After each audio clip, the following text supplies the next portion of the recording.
Adhiambo maodgi, MCA chio wadgi maodgi, not even Otomoro Kodinga.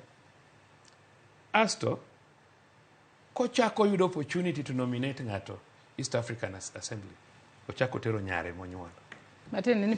So if you look at this, to nyisi ni nitie gimiluongo ni kasumba gi wich teko, mutadu. Just a minute. The question is mutadu. So wawacho ni ya. Mae is immoral. And right ni inyatime, inyaketo everybody, but mae is what? Immoral. Iwinjo, nitie gimoro minyalo dagi timo.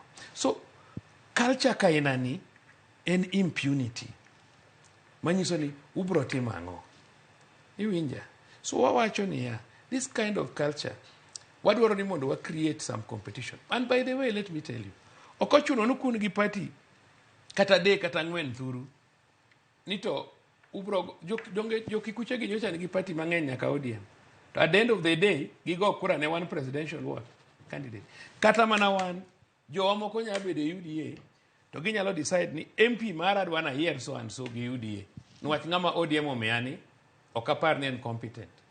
Mondo wa create competition, mondo jotendwa, mondo tinwa. But that does not mean ni ja UDA no nyalo chwe moko go kura nenya. For example, ncha ne wan gi ng'ato wako chieng MDG, but kura ne gigoyo ne president ni Raila. So pod wanya kata goyo ne Raila no kura kochopo 2027. Mana kalure ga ngowa gi situation as at then. But nyaka wayie ni Joma ohero to biya e UDA.